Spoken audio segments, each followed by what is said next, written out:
Bonjour à vous, bienvenue sur cette nouvelle vidéo de l'atelier LGJ. Alors aujourd'hui, je vous présente un nouveau projet, un joli châle qu'on peut porter de différentes manières. Donc, il se transforme en différents projets.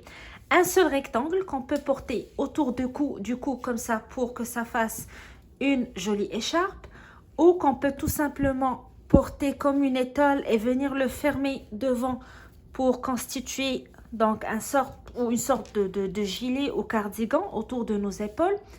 On peut aussi fermer sur les côtés, donc de chaque côté pour former des manches, et ça peut faire un très joli boléro ou chauffe-épaule que vous pouvez porter.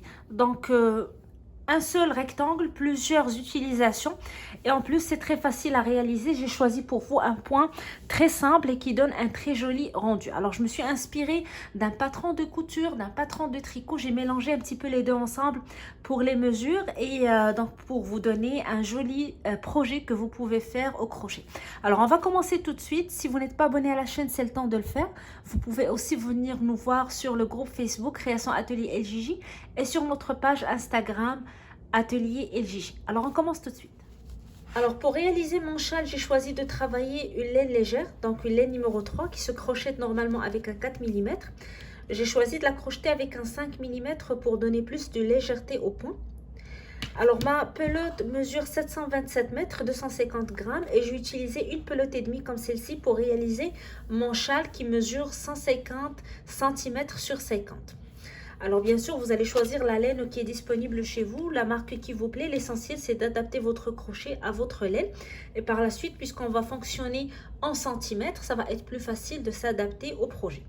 Alors vous aurez aussi besoin de quelques boutons. Moi, j'en ai utilisé 10 en totalité. Donc ça va dépendre du nombre de boutons que vous allez faire tout au long de votre travail. Et vous aurez besoin aussi donc d'une aiguille et d'un fil pour les coudre. Alors c'est tout ce qu'il vous faut pour le matériel et on va commencer l'explication tout de suite. Alors avant de commencer, je vais prendre une petite minute pour vous parler un peu du projet, donc comment il va se présenter. Alors le châle va être fait sous forme d'un seul rectangle. Alors le rectangle va mesurer 50 cm de largeur.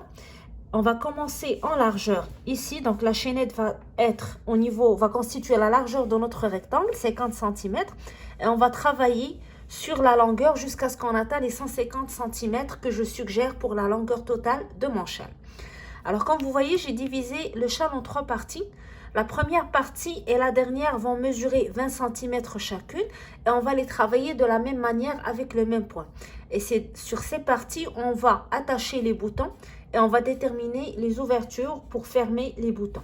Alors ici, on va voir le nombre de boutons sur le bas et sur l'autre côté, on va les faire sur le haut. Et ici, donc sur le côté opposé, les ouvertures. Alors, je vais vous expliquer tout ça avec le point qu'on va faire et comment on va déterminer les ouvertures et tout. Alors, la partie du milieu qui va constituer l'essentiel du châle, on va la travailler avec un autre point et on va faire 110 cm en totalité, donc pour avoir un total de 150 cm. Alors, si vous voulez le faire plus large ou plus petit, c'est à ce niveau que vous devez changer les mesures. Donc, c'est à ce niveau que vous devez diminuer ou augmenter le nombre de centimètres. Alors, ce que je suggère, moi, 150 cm, c'est une taille standard qui peut aller jusqu'à donc small, moyen, large, peut-être jusqu'à XL, ça dépend de votre morphologie, ça dépend de la largeur de vos épaules. Alors, l'autre châle, on peut le porter donc comme un châle normal, donc sur les épaules, et puis fermer ici pour le faire comme une petite veste ou un cardigan avec une ouverture V, ou donc venir fermer ici les boutons de chaque côté et donc ça va constituer un chauffe-épaule ou une sorte de boléro qu'on peut mettre sur les épaules. Donc on peut le porter de différentes manières ou tout simplement le laisser ouvert et le porter en forme d'écharpe. Donc 3 en 1 avec un seul rectangle. En ajoutant des boutons donc sur les côtés, on peut le porter différemment. Alors ça c'est pour vous expliquer un petit peu comment va se présenter le projet. Maintenant, on va voir les différentes étapes ici pour pouvoir le réaliser. Alors, on va commencer notre travail en faisant notre chaînette de départ. Donc, je fais ma boucle de départ. Et la chaînette va constituer la largeur ou la hauteur donc, de notre rectangle. Donc, elle doit être égale à 50 cm comme on a expliqué. Alors, je vais commencer mes mailles. Et la chose importante à retenir pour la chaînette, à part qu'elle doit mesurer 50 cm bien sûr, c'est qu'elle doit contenir un nombre de mailles pair. Donc, on va travailler 2 mailles à la fois jusqu'à ce qu'on atteigne 50 cm. 1, 2, 1, 2, 1, 2, 1, 2, 1, 2, et ainsi de suite. Donc, jusqu'à ce que ma chaînette va mesurer 50 cm. Alors, je vais commencer avec un petit échantillon pour ma chaînette pour vous montrer le point dans le tutoriel. Puis, je vais vous montrer le projet final avec les mesures réelles juste après. Alors, une fois que votre chaînette atteint 50 cm et qu'elle contient un nombre pair, alors pourquoi j'insiste pour le nombre pair? Parce que lorsqu'on a une chaînette avec des nombres pairs de mailles, la première rangée de mailles serrées qu'on va faire se faire avec un nombre impair. Pourquoi? Parce qu'on va commencer à partir de la deuxième maille de notre chaînette. Donc, je vais commencer ici dans la deuxième maille à partir de mon crochet. Je vais piquer, je tire et je fais un jeté, je passe à travers mes 2 boucles. Donc, j'ai fait ma première maille serrée. Et si je continue, donc une maille serrée sur chaque maille, je vais me retrouver avec un nombre impair à la fin, vu qu'on a laissé une maille de côté avant de commencer. Alors, si j'ai 60 mailles au début pour ma chaînette, j'aurai 59 mailles serrées pour ma première rangée. J'insiste sur le nombre de mailles parce que par la suite, le point qu'on va travailler au milieu de notre rectangle se travaille sur un nombre de mailles impair. Donc, lorsque je vais faire la première rangée de mailles serrées, je vais compter mes mailles pour être sûr que mes mailles serrées constituent un nombre impair. Donc, la chaînette se fait en nombre pair et la première rangée de mailles serrées va être en nombre impair. Pour la simple raison qu'on a commencé à travailler dans la deuxième maille à partir de notre crochet. Alors, à chaque fois, je pique dans une maille, je tire et je fais une maille serrée. Je pique dans une maille, je tire et je fais une maille serrée. Et je vais continuer ainsi jusqu'à ce que j'arrive à la dernière maille de ma chaînette. Et donc, je vais terminer ma première rangée de mailles serrées.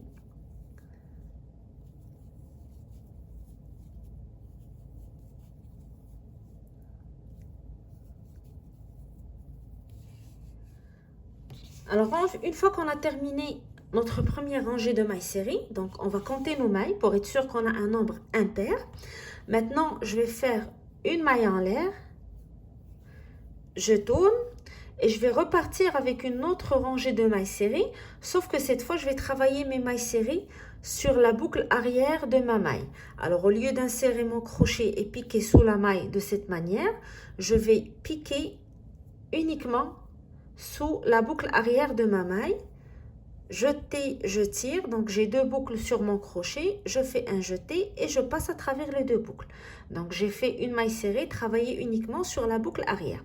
Je vais répéter la même chose, donc pour la maille d'après, j'insère mon crochet sous la boucle arrière, je tire et je fais ma maille serrée.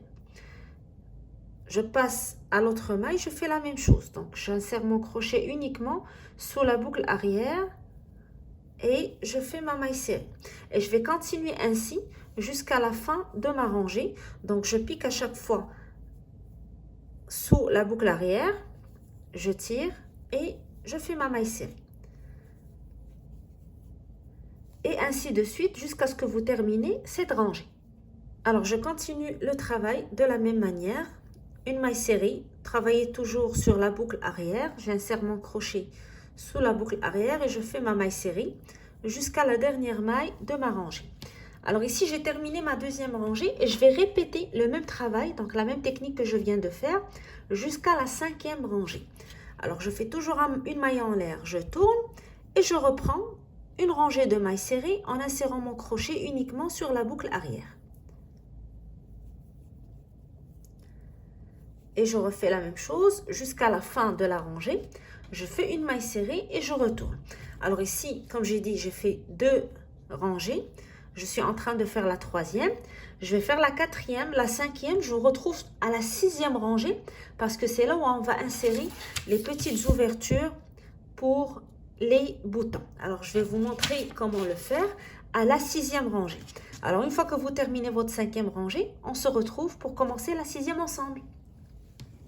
Alors, je vous retrouve après avoir terminé ma cinquième rangée. Et là, on va commencer la sixième. Alors, on va travailler de la même manière, sauf qu'on va laisser une ouverture pour pouvoir attacher le bouton. Alors, ce que je vais faire, une maille en l'air, je tourne. Toujours à partir de la première maille, je commence à travailler mes mailles serrées. Et je travaille toujours sur la boucle arrière. Alors, ce que vous allez faire, vous allez continuer à faire une maille serrée dans chacune des mailles en travaillant sur la boucle arrière jusqu'à ce qu'il vous reste 5 mailles de ce côté. Alors, une fois qu'il vous reste 5 mailles, on va travailler ensemble pour voir ce qu'on va faire pour l'ouverture du bouton.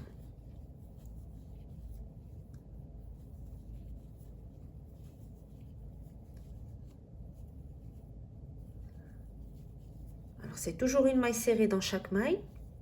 Travailler uniquement sur la boucle arrière.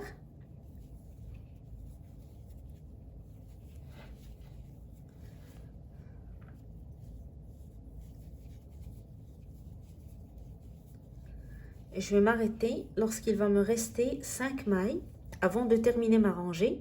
1, 2, 3, 4, 5. Alors, je suis ici à la sixième maille à partir de la fin de ma rangée. Donc, il me reste 5 mailles à travailler. Alors, ce que je vais faire une maille en l'air. Et je saute une maille, je vais dans la maille suivante. Je travaille une maille serrée sur la boucle arrière. Alors, vous voyez, il va nous rester une ouverture pour pouvoir attacher notre bouton. Et je continue. Une maille serrée sur chaque maille en travaillant uniquement la boucle arrière. Alors, vous pouvez faire 2 mailles en l'air, sauter 2 mailles et continuer si vous trouvez que l'ouverture est petite par rapport à votre bouton, si vous voulez utiliser des gros boutons. Mais généralement, c'est une ouverture standard que j'utilise pour la majorité de mes boutons, sachant que la laine étire, donc on peut très bien l'agrandir pour faire rentrer notre bouton et pour ne pas avoir aussi un gros trou à chaque fois sur le côté. Alors, ce qu'on vient de faire maintenant, les 5 rangées plus la sixième où on a laissé cette petite ouverture en sautant la maille, on va le répéter à chaque fois jusqu'à ce qu'on arrive à 20 cm pour tout le travail. Donc, à chaque fois, on fait une maille en l'air, je tourne. Là, je vais reprendre à partir de ma première rangée. Une maille serrée dans chaque maille en travaillant uniquement les boucles arrière. Et attention, ici, lorsqu'on arrive à la maille qu'on a sautée, il ne faut pas l'oublier, il faut mettre une maille serrée dedans. Sinon, on va avoir une maille en moins pour les autres rangées, donc notre travail va être déformé. Alors, on fait une maille en l'air, on commence à faire une maille serrée dans chacune des mailles en faisant toujours sur la boucle arrière. Et dans l'ouverture, je fais une maille serrée. Donc, parce qu'on avait sauté une maille, donc il faut la retrouver ici. Et je reprends une maille serrée dans chacune des mailles en travaillant sur la boucle arrière. Alors ici, j'ai fait la première rangée. Je suis en train de travailler la première rangée. Une fois que j'arrive à la fin, je vais reprendre une maille en l'air et je reprends une rangée de mailles serrées, travailler uniquement sur la boucle arrière. Et je reproduis la même rangée 5 fois. Donc 5 rangées, puis je recommence avec la sixième en laissant une ouverture, donc lorsqu'on arrive à 5 mailles avant de terminer la rangée. Et on reprend la même chose, donc on retravaille nos 6 rangées, les 5 rangées plus la rangée avec l'ouverture. On répète jusqu'à ce que la hauteur de cette partie soit égale à 20 cm. Alors vous voyez, ici c'est ma première rangée de répétition. Je la termine, je fais une maille en l'air et je tourne. Alors, je fais les choses rapidement parce que c'est juste des mailles serrées qu'on a expliquées et qu'on est en train de répéter, qu'on travaille toujours sur les boucles arrière.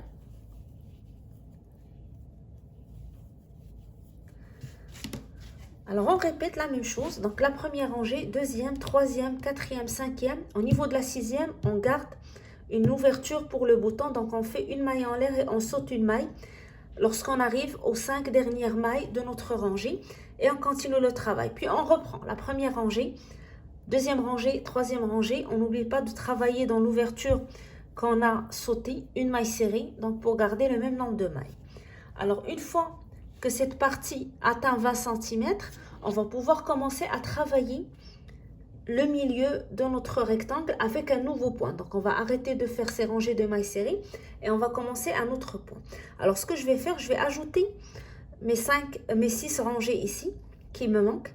Et vu que c'est juste un échantillon, donc je ne vais pas répéter jusqu'à arriver à 20 cm, je vais vous expliquer directement le point que vous allez faire au milieu de votre rectangle. Alors, comme j'ai dit, vous allez répéter donc 5 rangées plus la sixième avec l'ouverture, puis 5 rangées, la sixième avec l'ouverture. Essayez toujours de terminer avec les 5 rangées de mailles serrées en haut. Si vous voyez que vous n'êtes pas arrivé à vos 20 cm, vous êtes à 19, 18, c'est pas la peine de répéter les 6 rangées en entier. Donc, pour avoir l'ouverture, vous pouvez juste ajouter 2 rangées de mailles serrées pour atteindre vos 20 cm. Alors, moi, j'ai eu 4 ou 5, non, attendez, je vais compter avec vous. 1, 2, 3, 4, 5. Donc, 5 boutons. Donc, je vais avoir 5 boutons ici. Ça va beaucoup dépendre de la laine que vous utilisez, du numéro de crochet. Mais généralement, ça va être autour de 4 à 5 ouvertures pour les boutons. Donc, on aura l'ouverture ici. Et les boutons, on va les attacher de l'autre côté à la fin de notre travail. Alors, une fois cette partie est terminée, les 20 cm, on va commencer le centre de notre rectangle avec un autre point pour par la suite reprendre le même point, celui-là avec le même nombre de rangées de l'autre côté. Alors pour le moment, on va expliquer le centre de notre rectangle, le point qu'on va utiliser. Vous vous rappelez, je vous ai dit que c'est un point qui se travaille sur un nombre impair. Donc on avait compté bien nos mailles au début.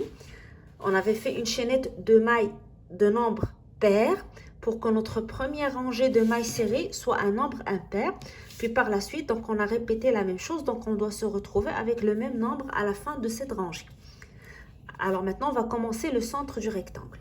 Je fais en arrivant à la fin une maille en l'air et je tourne. Je vais à la toute première maille de ma rangée. Je fais une maille serrée. Donc, j'insère, je tire. 2 boucles sur mon crochet. Je tais, je passe à travers les 2 boucles. Et dans la même maille serrée où j'ai commencé ici, je vais faire une bride. Donc, je fais un jeté sur mon crochet. Je vais piquer dans la maille. Je tire. J'ai 1, 2, 3 boucles sur mon crochet. Je fais un jeté. Je passe à travers 2 boucles. Je tais, je passe à travers 2 boucles.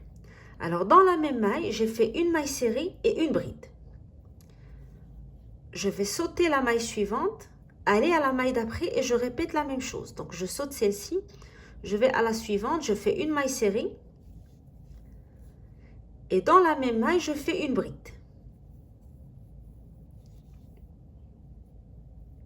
Alors, ce point, on l'appelle le point Suzette. Ça se travaille une maille serrée, une bride dans la même maille. Je saute une maille, je vais à la maille suivante, j'insère mon crochet, je fais une maille serrée, puis je fais une bride toujours dans la même maille. Je saute une maille, je vais à la maille suivante, je fais une maille serrée et une bride dans la même maille.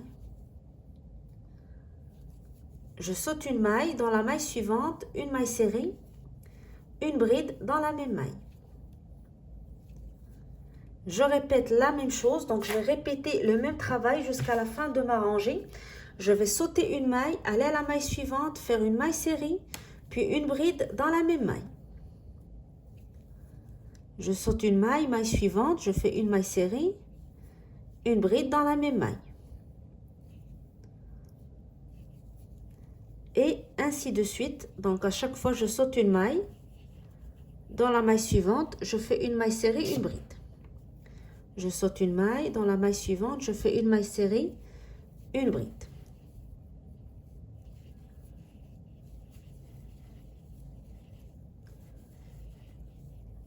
je le fais plus rapidement vu qu'on est en train de répéter le même schéma.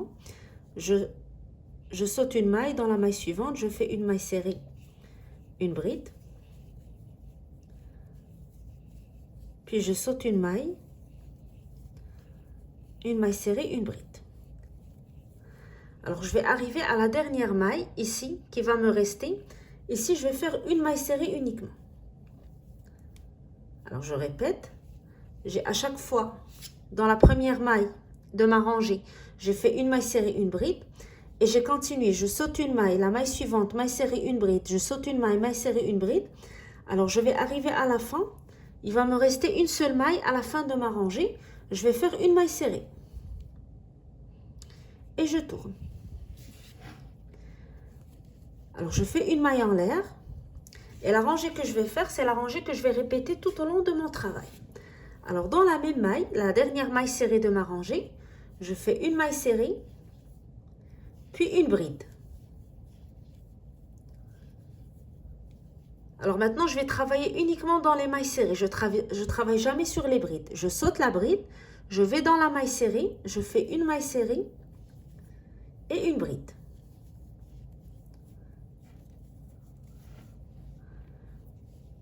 Je saute la bride, je vais dans la maille serrée. Je fais une maille serrée, une bride.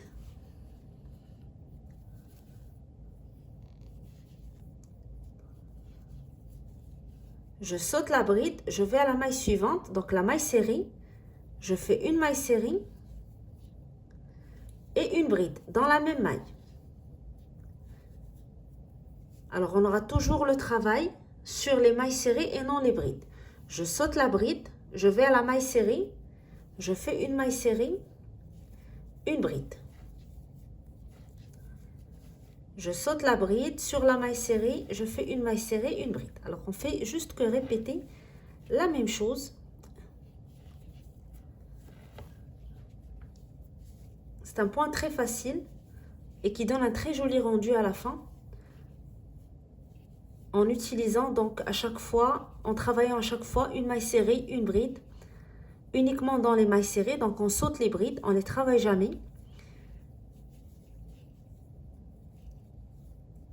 Je saute une bride, maille serrée, je fais une maille serrée, une bride. Je saute la bride, je vais sur la maille serrée, je fais une maille serrée, une bride. Je saute la bride, je vais sur la maille serrée, je fais une maille serrée et une bride. Et lorsque vous arrivez au dernier point, donc vous avez ici la bride, la maille serrée, on saute toujours la bride, mais sur la maille serrée, la dernière maille serrée de la rangée, on fait uniquement une maille serrée. Donc on ne fait pas de bride à la fin de notre rangée. Vous allez toujours terminer votre rangée avec une maille serrée. Alors vous voyez, le rendu est très joli et c'est très facile. On va répéter juste cette rangée. Alors je vais la répéter avec vous une autre fois. Puis par la suite, je vais vous laisser continuer ce point que vous allez refaire jusqu'à ce que le milieu de votre rectangle atteigne 110 cm. Je vais répéter avec vous encore une fois cette rangée pour être sûr que j'ai bien expliqué le point.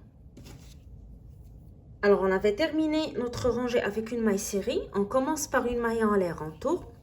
Dans la toute première maille de notre rangée, on commence directement le point. On fait une maille serrée et une bride.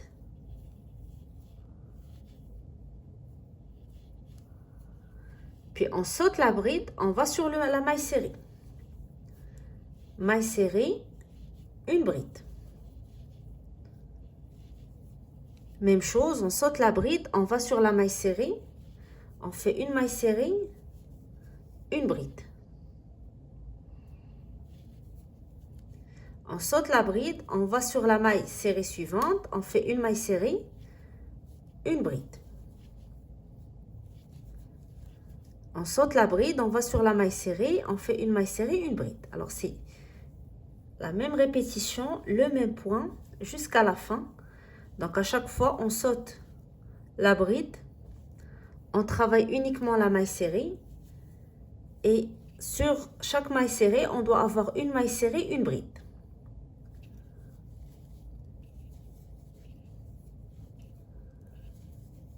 Et on continue ainsi jusqu'à ce qu'on arrive à la fin de notre rangée. Donc toujours, comme j'ai expliqué, à la fin de la rangée, on termine avec une maille serrée uniquement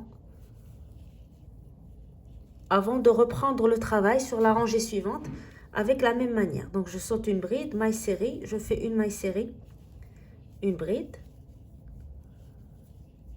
une maille serrée, une bride.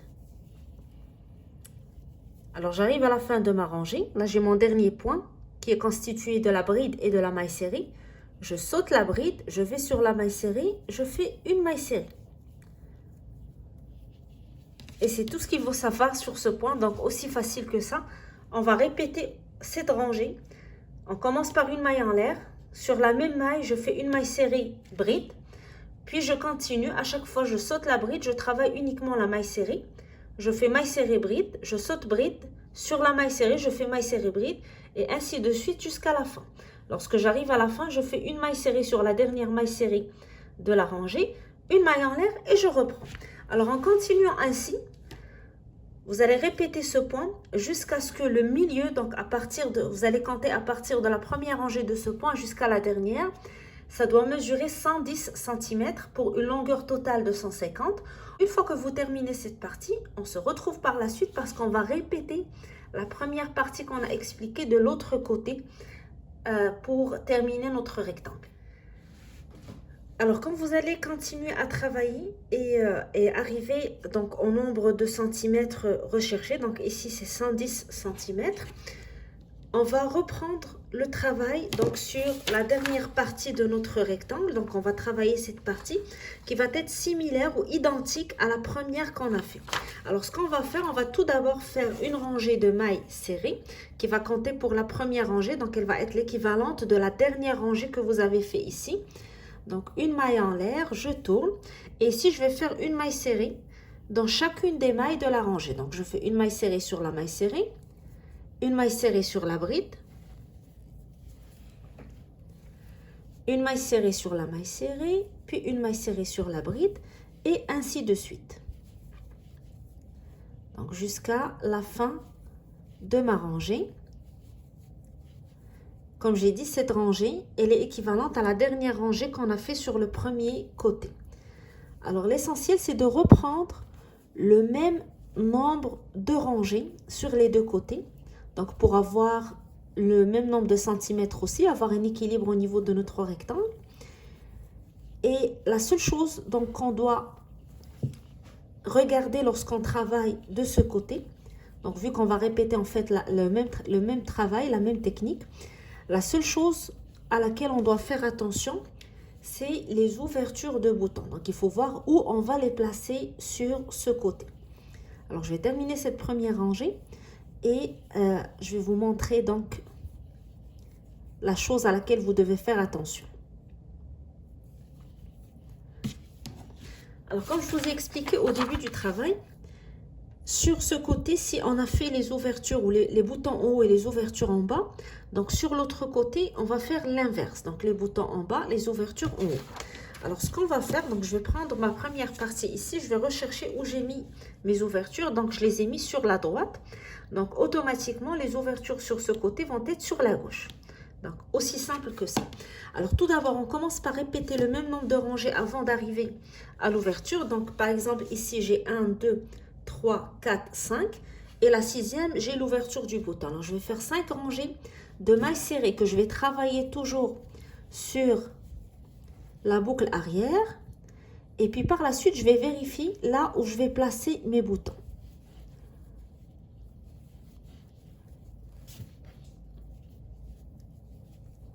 Alors, toujours la même technique, une maille serrée, travailler uniquement sur la boucle arrière de notre rangée. Alors, je vais répéter ça jusqu'à ce que je reproduis donc mes 5 rangées que j'ai faites à la fin de cette partie. Et donc, la sixième rangée, je vais faire l'ouverture de mon bouton. Je vous retrouve pour qu'on puisse la faire ensemble. Et par la suite, donc ça va être facile. On va juste répéter la même chose en faisant les ouvertures du bouton sur le même côté jusqu'à la fin de notre travail. Donc, jusqu'à ce qu'on répète le même nombre de rangées sur les deux côtés. Alors, je termine mes 5 rangées de mailles serrées. Donc, toujours travailler sur la boucle arrière. Lorsque j'arrive à la fin, je fais une maille en l'air. Je retourne mon travail et je reprends la même chose, une rangée de mailles serrées, travailler uniquement sur la boucle arrière de cette manière.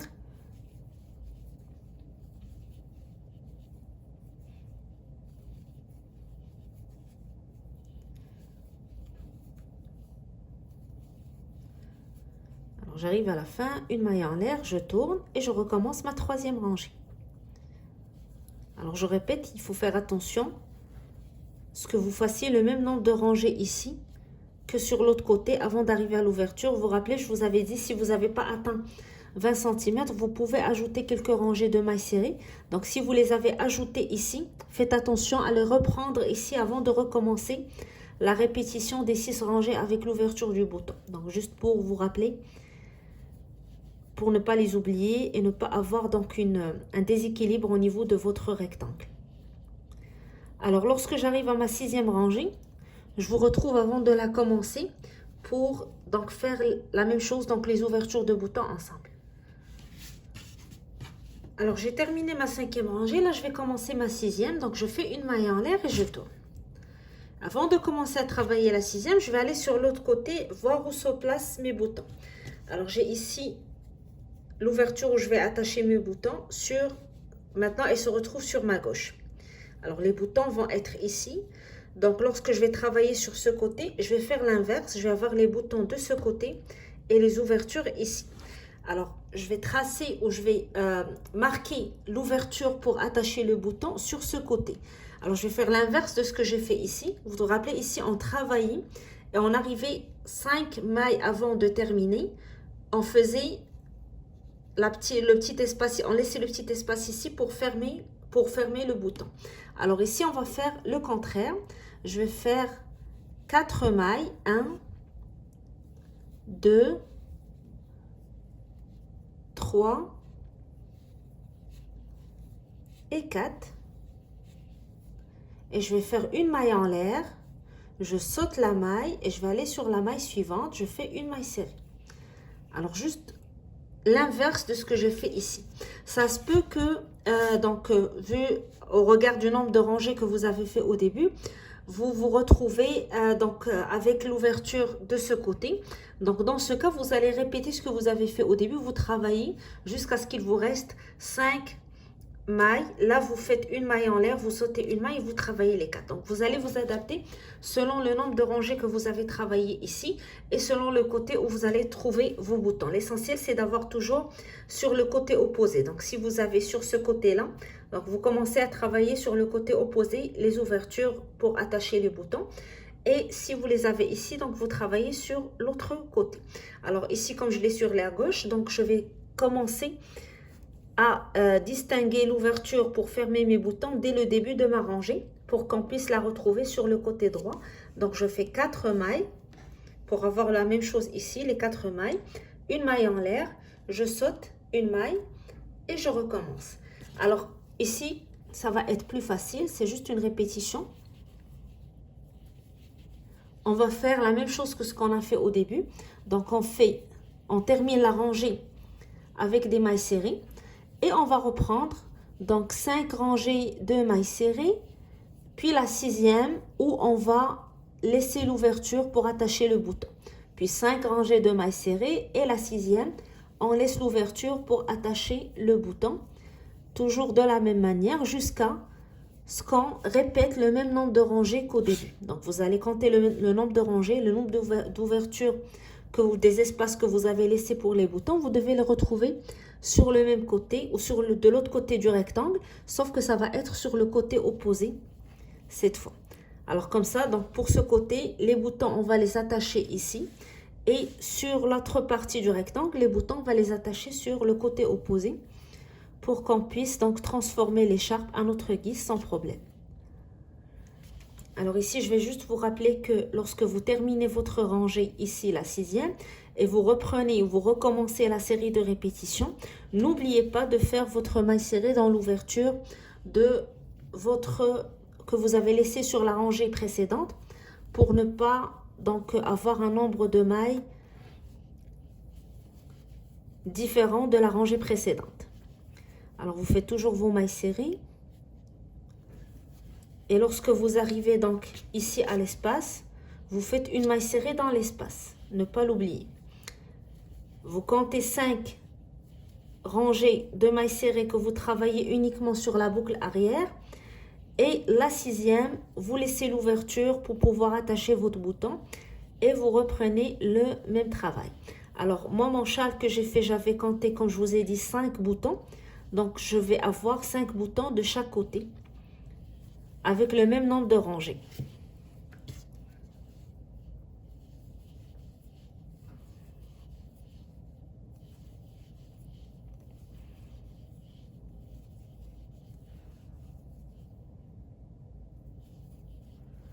Alors, vous voyez, ici, j'arrive à l'ouverture. Donc, j'oublie pas de faire ma maille serrée dans l'ouverture.